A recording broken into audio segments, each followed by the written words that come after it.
Donc en résumé, Istara a savaté un garde, il a pété une rotule et il était fini inconscient, et tout ça pour quand même devoir passer par l'entrée de devant.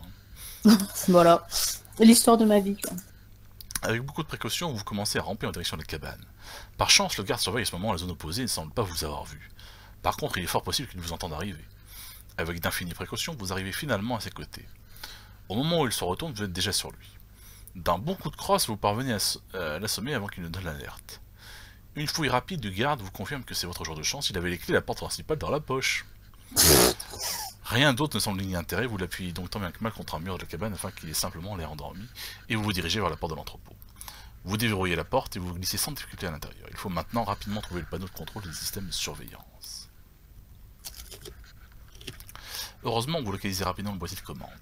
Accroché au mur quelques mètres plus loin, mais au moment où vous alliez saisir le code, des bruits de pas se font entendre tout près. Quelqu'un va arriver dans cette salle d'un instant à l'autre, peut-être même vous a-t-il entendu rentrer. Allez-vous tenter de saisir le code le plus rapidement possible, ou vous dissimulez derrière l'un des présentoirs du salon? Je vais essayer de me dissimuler.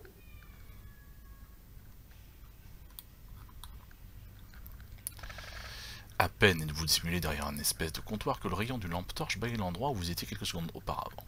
Le garde passe devant vous sans vous voir, puis se retourne et s'immobilise devant le panneau de contrôle des systèmes de sécurité électronique. C'est l'occasion rêvée pour le neutraliser. Alors, tu as une matraque. Tout à fait. Du coup ça avait servi. Au moment où vous sortez de votre cachette, il se retourne mais trop tard. Votre premier coup de matraque le paralyse sous l'effet du choc électrique et le deuxième l'assomme pour de bon.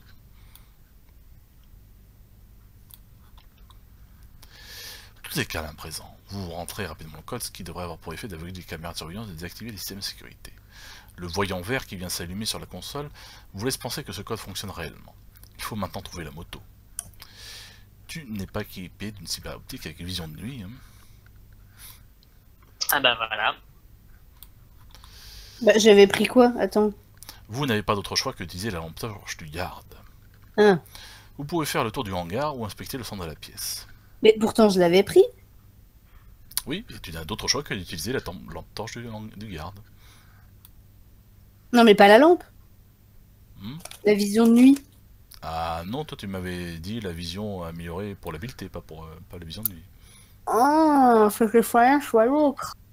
Ah bah si, tu pouvais choisir les deux, mais après tu aurais encore perdu 2 points d'humanité. Ah ouais. Oui, bon, maintenant que j'ai une lampe torche, tu me diras. Bah, c'est quand même mieux un œil vision de nuit qu'une lampe torche, mais bon. Oui, mais bon. Donc le tour du hangar ou le centre de la pièce. Quoi? Le tour où... Hein? Le tour du hangar ou le centre de la pièce. Bah, le centre de la pièce.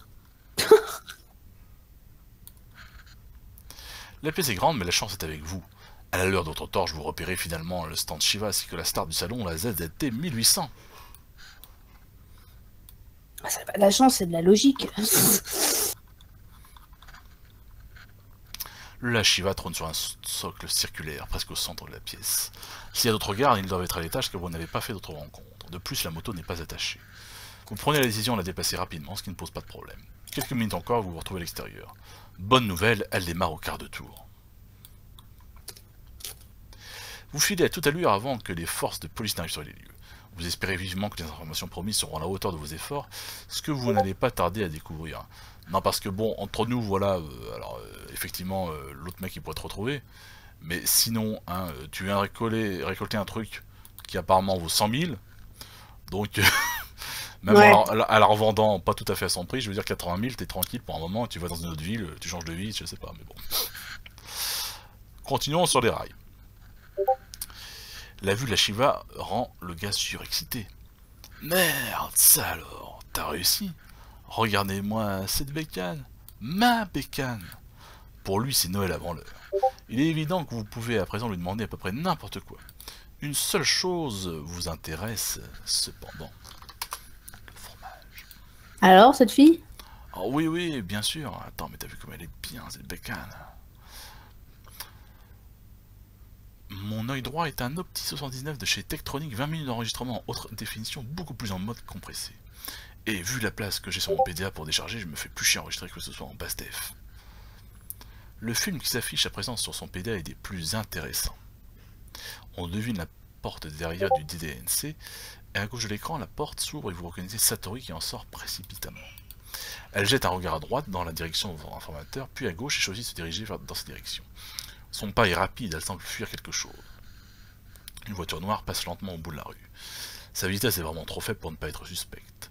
Votre caméraman a dû avoir la même sensation que vous car il zoome sur la voiture. Vous ne savez pas comment il a obtenu ce cyberoptique, mais vous devez reconnaître qu'il est d'excellente qualité. Même en faible lumière avec le zoom, vous arrivez parfaitement à voir le visage de l'homme à l'arrière de la voiture. En effet, l'une des vitres teintées vient de s'abaisser. L'homme en question observe Satori quelques instants, puis dirige une arme sur elle. Satori s'écroule alors, pendant que deux hommes cagoulés sortent de la voiture, viennent récupérer son corps et le chargent dans le coffre arrière. La voiture repart alors et sort du champ de vision. Et voilà, tu viens d'assister en direct à son enlèvement. Pas mal, hein? La voiture n'avait pas de... Oula, attends, ouais, ça arrête pas de couper les mots.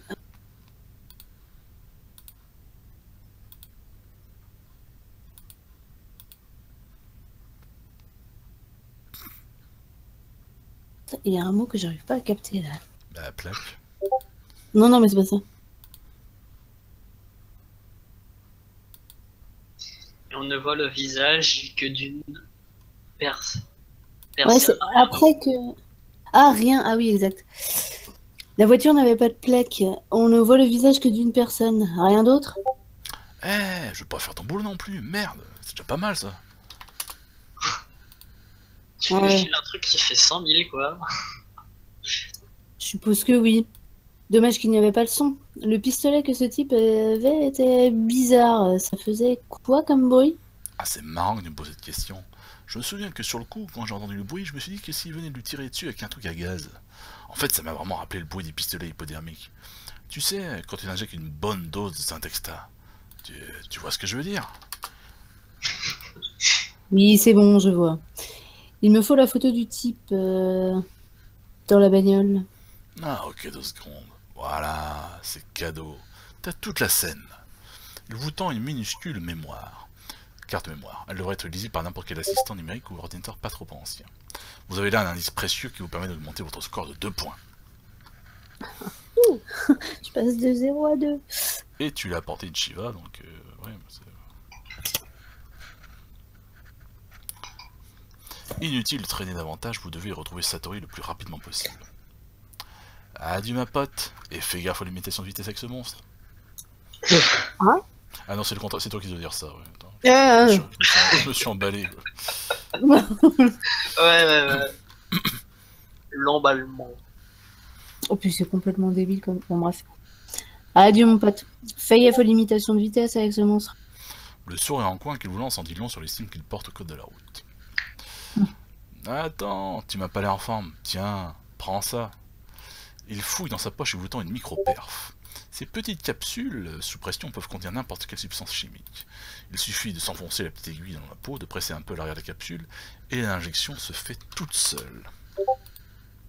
Qu'est-ce qu'il y a là-dedans?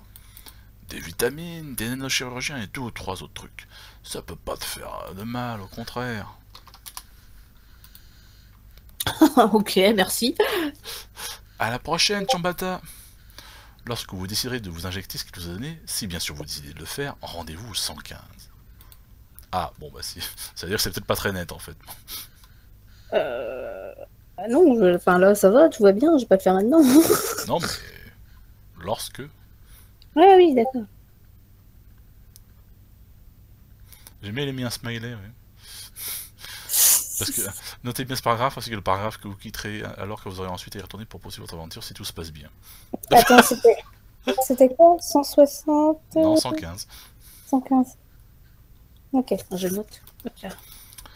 Vous réfléchissez à présent à la suite des événements. Le seul véritable indice que vous ayez est le visage de cet homme. Une recherche en téléchargeant sa photo dans un dataterme serait sûrement aussi coûteuse qu'inutile. Il y a en effet peu de chances qu'il apparaisse dans une base de données publique. Alors laisse-moi deviner, je vais aller voir Bac 0. Par contre, si vous pouviez avoir accès aux bases de données de la police... Bon, c'est parce que c'est un autre type maintenant, c'est pas... Hein. Il vous faut un coup de main, et vous connaissez la personne idéale. Voilà, bon bref, on va faire un peu avance rapide. Donc tu n'es pas... Ouais,